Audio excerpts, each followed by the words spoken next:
Hi, I'm Cynthia Schiller. Please like and subscribe. So I'm going to reply to this one comment that I received about thinking that maybe this whole narcissism thing is just some theory that's out there. So I want to delve a little bit more into it, kind of explain a couple things, and also kind of relate to what this person is saying. So what they wrote is what that means is that when the idea of a narcissistic personality disorder was created, it was created theoretically where social scientists said that it could be here. So basically, he's just saying that it's just something we create. Like, we don't have any evidence. And this is where it gets tricky because I understand what they're saying. Like when I look back at the things that I've done in the reactive abuse, we do pick up some narcissistic traits. Now, everybody in this world, unless you have maybe some severe disorder, but everybody in this world has some narcissistic traits. We need that for survival. Just, some of the lies, like I'm not going to say, oh, nobody's home and you can just so you get raped. You have to protect yourself. You can say, oh, my husband's upstairs. You don't even have a husband. Things like that. Sometimes we have to protect ourselves.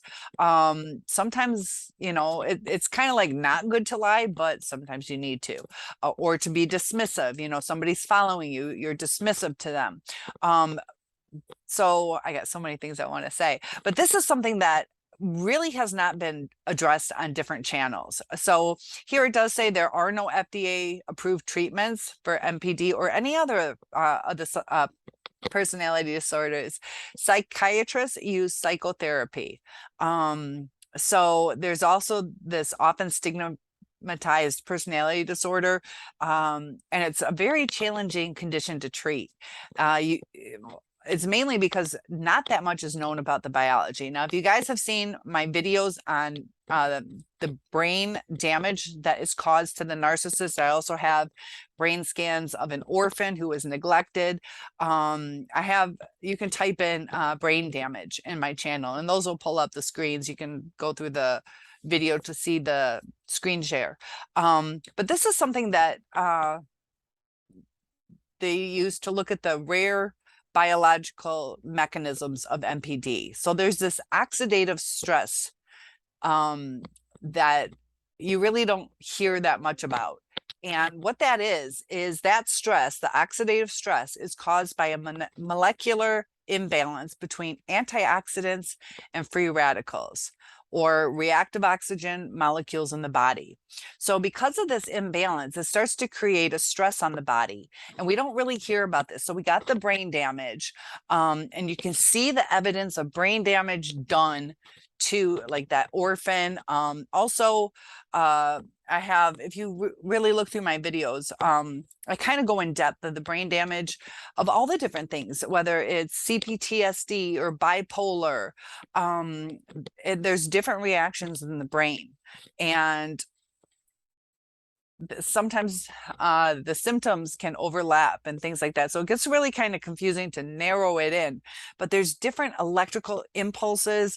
The gray matter is smaller, the amygdala is shrunk. That's the part of our brain responsible for empathy. But this oxidative stress, and due to that imbalance, the stress on the body, it must metabolize this excessive oxidative chemicals that go to the brain and also throughout the body. So if you guys would like to study it further, there is a study called Narcissistic and Borderline Personality Disorder, Relationship with Oxidative Stress. And you can find that published out in March in the Journal of Personality Disorders. And it found, this is kind of interesting, is that they found elevated concentrations of the molecule, which is called 8-OH-DG, and that's an oxidative stress biomarker. And it's similar in people with NPD and also BPD. BPD is borderline personality disorder. NPD is narcissistic personality disorder. So why does that matter? It's a marker that they only see in borderline and narcissistic people. It's different markers than other people. So the finding was interesting because of how different the disorders present themselves outwardly. So as an example, people with NPD, they show off this high self-esteem, but there's stuff going on inside them. People with BPD often react to a low self-esteem. The narcissist, believes, since they believe it, it sometimes seems like they have a true high self-esteem, but the BPD are often like seeking, due to low self-esteem, and it appears that it's biologically related. So this rise in oxidative stress isn't seen, like I said, in all the personality disorders, only in these two disorders that they've seen. So there's something to it. Also, like you said, you know, they just wanted to create something. We're trying to figure out what's going on. And I'm a teacher, and I just got done with professional development today. And I kind of want to delve into other people's experiences. So some of these teachers are seasoned teachers. They've been there for over 20 years. I've noticed an extreme difference in how the children act. Now, I grew up pretty affluent, and I moved to different areas of the country. So I've taught in Florida, Tennessee, Michigan. That might be it. Florida, Tennessee, and Michigan. And some of those were pretty urban. Like I was in Detroit public schools, Benton Harbor public schools. I believe it was Rodney King. Benton Harbor had that Rodney King riot. So some pretty extreme places, some of the most dangerous places in Michigan to live. So is that part of it? Well, now I'm in a somewhat middle class area. Some of the people have lots of money, but it's also the sixth most dangerous city in the state. So I just went from a charter school, now I'm in the public schools. So the charter schools get the more distressed kids usually in this area. Maybe they didn't make it in the public schools quite as well as they hoped. So it's smaller in the charter schools, but the public schools have quite a bit of money where I'm at. Like even just my pay is 15,000 more than my last school, and they're a mile away. So there is more money in the school. The houses are beautiful. And you know, it's kind of like, where is this behavior coming from? So I'll see what this year brings, because it's my first year in this public school. So I'm trying to relate between the poorness and the richness, two family working households, because all this brain damage and all this aggression and the way that we've changed things. So my point about the PD, professional development, is I had asked other teachers, like, how long have you taught? Have you seen a change in the behavior? Hurt people. If you've seen with what you guys went through when you were abused, sometimes you did reactive abuse. And I just even see with my own daughter, we're going through some struggles right now because of when she was a child. You know, I was dealing through all this narcissistic abuse. I had my own stuff, but you know, the stressors that we have. So it was having to work and go to school, but every little thing affects the next generation. And I see it unfold. And looking at these brain scans and looking at this thing, there's something to this oxidative stress, because stress in general can kill us. You can have broken heart syndrome, you can have heart attacks, you can have strokes because of, you know, high blood pressure, lack of sleep. If you don't sleep, I want to say it's 11 days. You can only go so long without sleep before you die. And I want to say the longest was 11 days. Maybe it was 13. It's like 11. But I think it's 11. So stress does stuff to us. And we see something special about NPD and BPD. Like, what's going on there? What is this oxidative stress? And what are the reactions to it? Why are we in this pandemic of narcissism? A part of it is our reactive abuse causes us sometimes to be dismissive or to hide things or to lie, like, no, mommy's having a great day. And then they're like, why does my mom cry all the time? And it's confusing to them. I'm guilty of that. I told my daughter that, no, mommy's just happy that you were wearing a blue dress today, and I'm bawling my eyes out. So my kid's like, wow, mom's really excited that I'm wearing a blue dress. Like, that's weird though. And I'm not saying I was perfect. I was reacting, and I was also so hurt because also with our brain scans, when you're depressed, it changes things. So they do have some biological studies on this, and there are similarities in clusters of how people treat people. And during this professional development for teachers today, just all the little different, instead of punishing the kid, like taking away recess time, there's no benefit to the kid. Like, why are they really going to strive just not to lose? It's kind of like our paycheck. We feel like that's the deal. That's what we're entitled to. Because how would you feel if every time you forgot to do something, they took money away from you? It's always better to give a bonus. Keep the doors closed in the lower level, as opposed to, oops, you left the door open, now they're taking money out of your salary. So you do what we're asking you, we'll give you a bonus. And that's the same with the kids. You tell them, I'm going to punish you if you don't get your act together. It throws off their entire day, what they feel like. But if you give them a reward, it means something to them. And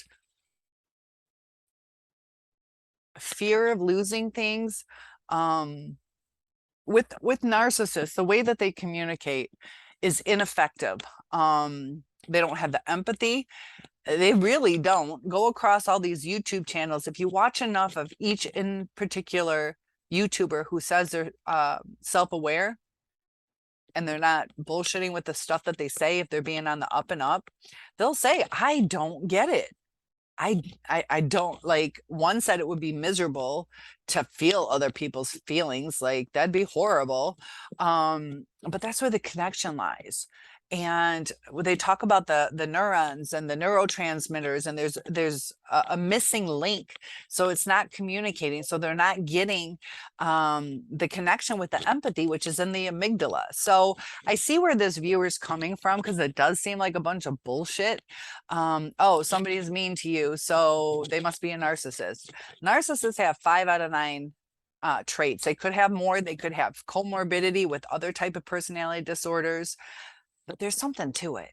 Like, when I thought, or was being taught about everything relates to your childhood, for years I thought that was bullshit. But it goes deep. It goes deep, and you see connections, you see triggers. We just did this case study. This was professional development this week, about this one guy, like, acting out, and it was triggered because of something he saw related back to having, where he saw his sister being sexually assaulted, and it was a trigger years later. I also talked in our development class, where I'm a burn victim, and it happened when I was 5 years old at my birthday party, and my sister was 2 years old. So I catch on fire, my entire dress, hair, everything goes up in flames. I'm running on fire. My sister's 2 years old, doesn't remember it. And we were probably 13 and 16, somewhere around that age, give or take a year. And we were at a friend's house, and there was this movie, Prom Night, I believe it was called, where the prom queen is standing in the middle of the ballroom, and the chandelier falls and bursts her into flames. And all of a sudden, my sister's face just went like blank, like blank effect. Also reddened. She breaks out in hives when she gets upset or nervous. Poor thing, at her wedding, just had a lot of hives, but her body reacts to it. And she just like felt like sickened. She's like, I remember when you caught on fire. Sometimes we suppress things. We suppress things.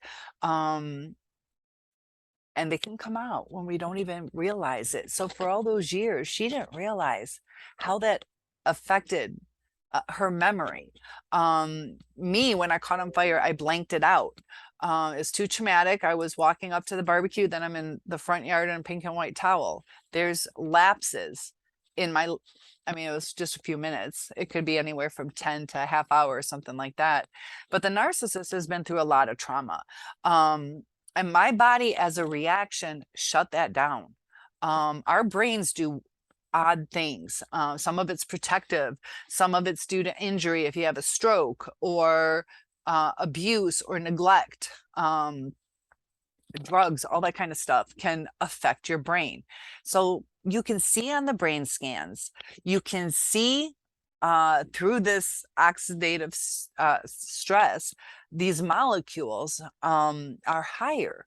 And every little thing, like the butterfly effect, and one little thing causes a reaction.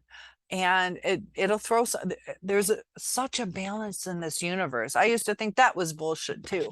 The more you look at one little thing, let's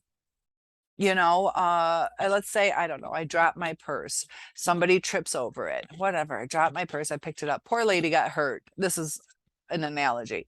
So now she's got a broken leg. Well, poor lady's got to heal. So that's the end of the story. That is not the end of the story. So now she's got to go to the doctors. The doctor can't get home for his kids softball game. So the kid's sad, might even commit suicide. She's broken leg, can't work. Now they lose their house. I mean, one little thing, me dropping my purse, could lead to all these different things changing in life. Same with our bodies. Look at the medications that we have. Just a small little pill can save a life or kill a life. And how does that change? You use the bathroom, then it changes the water, and it's the toxicity, and then you got to clean it. So using chemicals, and then the fish, and I mean, everything is just so interrelated in this world. But I get what they're saying is a lot of it is like, well, we do it too. Who hit first, like emotionally or physically, hopefully not. But so let's say with my narcissist, he was a dick one time. And now I come back at him. And then when is it where I'm doing the abuse? Because we do a reactive abuse, which is abuse. I don't agree with it, but it's like survival stuff. Try to control yourself on that. If it's not a life or death situation, we should still control ourselves. If they call us a name, doesn't mean we should call them a name, but sometimes we're just so frustrated that some of us will use reactive abuse. So now, are we narcissists?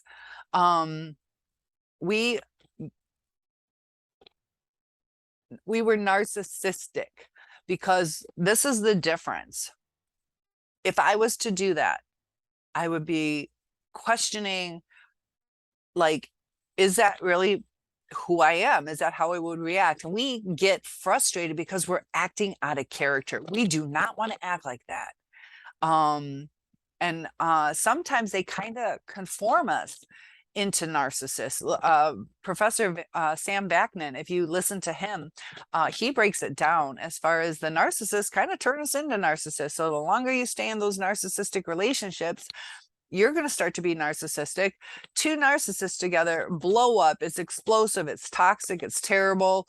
It's both people abusing. It's so volatile. It's not good anyway. But once it's to that stage, or you're just meek and beaten down, and I don't mean that in a bad way.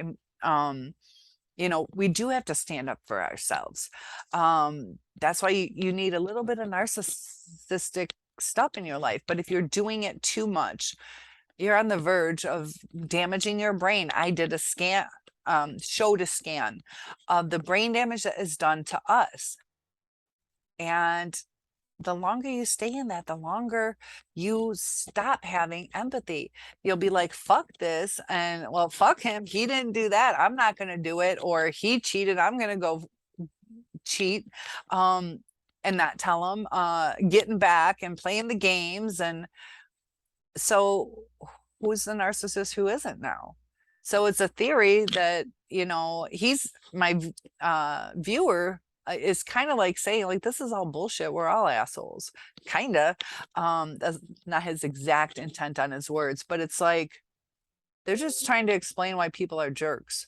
But it goes deep. It goes deep into the um, addictive state that we get in due to the Stockholm syndrome, because of the inconsistent reinforcement. We don't know which end is up. And that's how with grooming, and we use cognitive dissonance, and we're going through some brain damage, and the emotion, the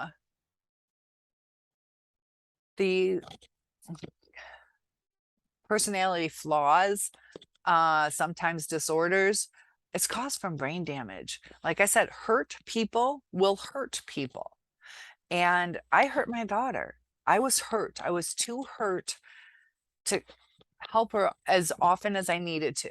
I was still there for her, but you know, the tensions that she felt when I was dealing with him and things like that. Like, even if I was kind-hearted, good to her, what the narcissist does causes us to react in a different way, which causes trauma to, let's say, my daughter or somebody else. So even if I was good, kind-hearted, I'm going through that trauma, having to focus on myself to survive, and it's hurting her. You know, her dad, was he going through some trauma from whether childhood, or he had a highly stressful job. Stress can cause us to lash out at people, to not be empathetic, to have to shut down, to not be willing to talk. And, you know, a lot of this is survival. If you guys can comment down below, you know,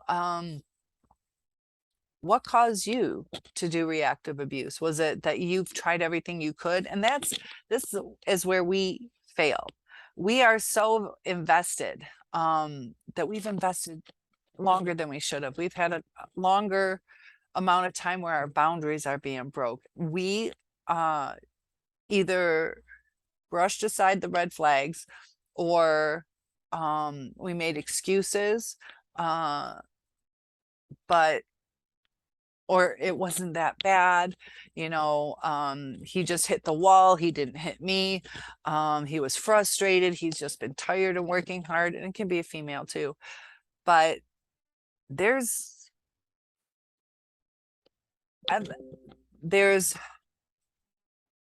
correlations, there's evidence of this having some component. They've done twin studies.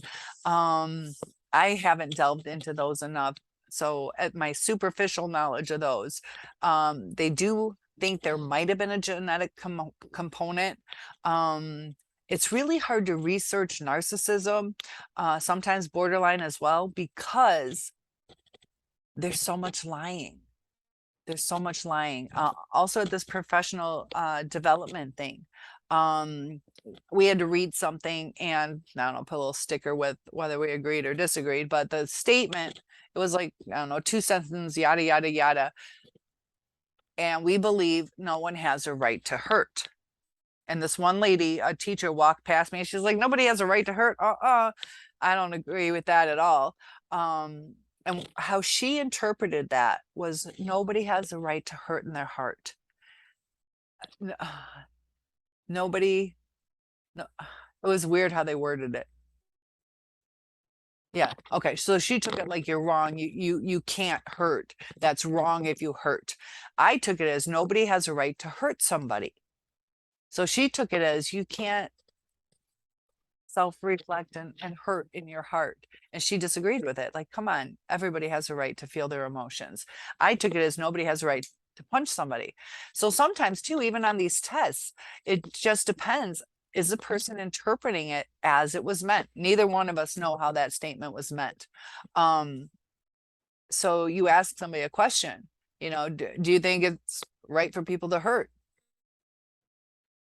And you can get 2 different meanings.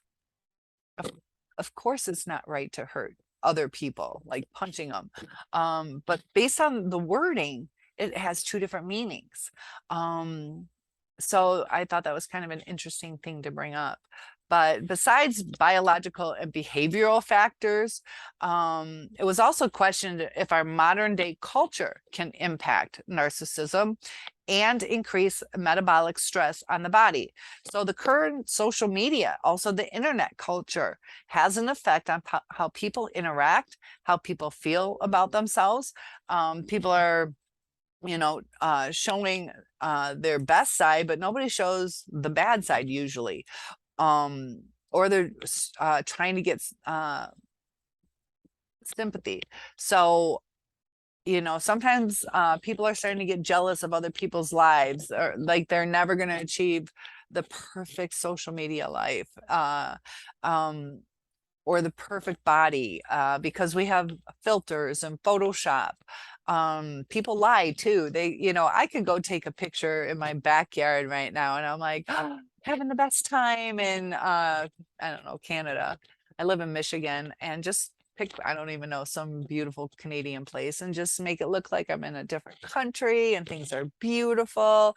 And could go in front of a waterfall and just say we had the best little cabin in the woods. We don't, things like that. And you just see one little picture and you're like, oh my gosh. And, we could go out to, I don't know, just a regular restaurant and say, we had the most gourmet meal. And instead of calling it steak filet mignon, and it's just ribeye or what, people lie. So there aren't a lot of biology based studies that have been done on MPD. But there have been some encouraging biological studies of BPD in recent years. And this is opening the door for more brain-based NPD studies.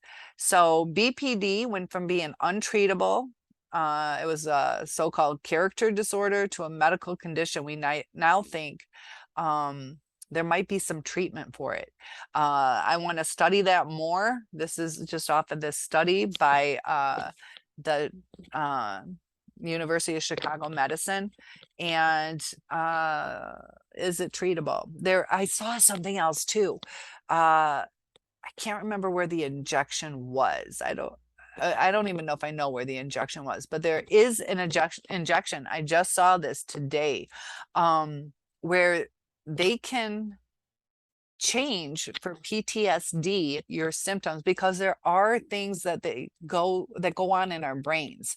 And they had mentioned exactly what it was, but it eludes me right now. But basically the electrical impulses that are going on in the brain, they can kind of soothe that and almost immediately eradicate or alleviate some of these symptoms that people are going through. So they do study this stuff. They are trying to figure it out.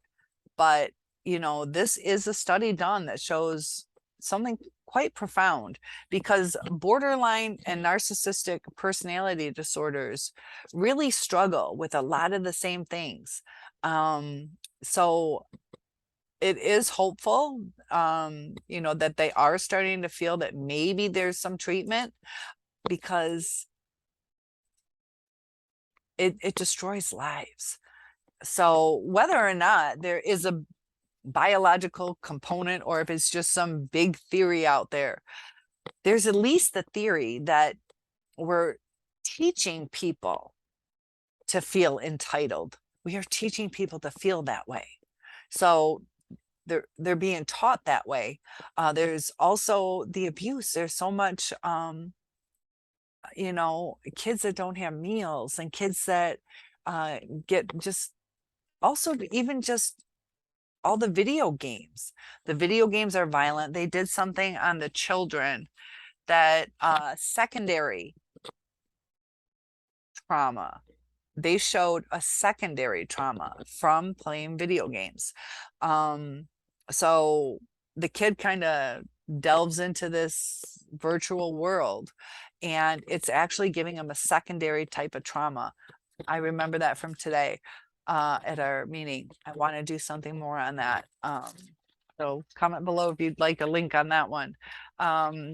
Effects of video games. How's that? Brain damage. So is it just a theory? Is it just a theory? Well, there's a lot of stuff that we can at least pull from. You have all of those different Freud and just everybody who Piaget and all the different studies that have been done. If you pull from them, there's a lot of really good information from them. What you agree with is up to you, but they have, you know, the id, ego, super ego. The Freud was into the stages of like sexual development, the phallic stage, the oral stage, the anal stage, and you know, there is some link to some of this stuff. So I don't want to keep you guys too long for each video. I'll do another one on getting a little bit more into it. Is it just a theory? There's something to it. Do they have the right theory? Time will tell, but it's a personality disorder. There's something wrong with their personality. There is something wrong with their personality. Not give a shit. Because some people do. Some people do, and we kind of need to. You know, and when you explain it to somebody, if they had empathy, if you're like, we all need to get along. We don't have to like each other, but we have to get along. But the narcissists, they don't care. Like it's just a different world. And sometimes they're great to hang out with, but they're unpredictable. And that's what makes them toxic. Because if you knew somebody was going to punch you in the face every day, you'd know, I am not going back home.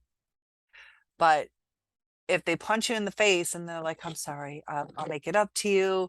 Look, I booked a trip. Why don't we just go, you and me? We'll go to this honeymoon suite just to get away and rebuild our relationship. And things seem good. And then they punch you in the face again. You're like, what the heck?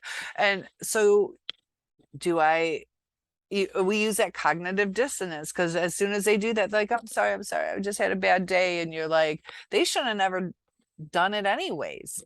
They're a different breed. And it, like, the guys, even I talk about my narcissistic neighbors, you know, they both had severe traumatic upbringings. A lot of that causes that brain damage, that aggression, that inner agitation. And we did studies today on what was it? I've been working all day. I want to say acquired, it's not acquired. Adverse. Adverse childhood trauma. If you've had any of that, the suicide rates were a lot different between somebody who had 2 to 3 as opposed to somebody who it was 1 in 98 people who didn't report any of these adverse childhood events. So 1 in 98, that kind of is a trigger in my mind to look into this further. This is just a study they did at professional development today. I didn't research it. I just was presented it. 1 in 98 people have attempted suicide. I'll research that more. But then it was like 1 in 33 had attempted suicide when they had 2 to 3 traumas, 2 to 4. And how it affects the lives. I'll research more of those numbers because that's what they presented me today. But, you know, suicide rates are pretty high. Why do people want to end their lives? If you guys struggle with that, 988 is a national suicide hotline. It's free in the United States. If you need the country code 1988, there will probably be international charges, but maybe in your country they have something. but we get so sad sometimes. And like, we all just want to be treated fairly, or, they talk about equal and equitable. We just want to be heard. We want to be understood. Um, we do need to all get along. So was it just a theory? There are a lot of good theories. Maybe we haven't pulled together the perfect theory, but it is a personality disorder. It's not right to do certain things to people. We're not wild animals. We're able to develop empathy, and we're miraculous creatures for that. Um, you know, so as far as a theory, there's something to it. Is it the perfect answer? But there's evidence that something is causing the way they act. How's that? There's evidence that there's something causing the way they act, and they act different. So if you don't want to call it a disorder, you just want to call it a cluster, that a bunch of people act that way. A bunch of people like to dance, a bunch of people don't like to dance. If you don't feel it's wrong, but it destroys so many innocent lives. And it's people who are trying to love this person. And either they're being taken for granted, abused, sucked dry, and then discarded. You give your all. I talk about that Shel Silverstein, the giving tree, where you just give and give and give. Like if a tree gave a leaf for everything, he gave like his bark for this and his wood for this and his leaves for this, the shade, had nothing left to give, and then was seen as useless and just left to die, and that's, we feel a death, but we got to snap out of that. And easier said than done. I'm not saying that coldly, because there are the 5 stages of grief. But when I say that, we do have to physically redirect our brains, because we are getting brain damaged because of it. So even if you're not around your narcissist, release that stress, release the sadness. And I have some videos on how to do that. If you guys would like one-on-ones, or if you'd like to comment below, I like to make videos for you guys based on your comments or stories. I'll give you as many answers as I can, because I've been through it too. And hindsight's 2020. But you guys are living in today. And I'll give you my hindsight. I want you guys to live from today and move forward, because that's what I'm going to do. And it does get easier. It takes time. So comment below. Do you think it's all BS that there's this personality disorder out there?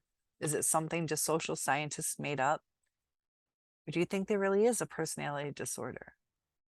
Comment below, and I'll see you in the next video. Thank you to my viewer for bringing that topic up.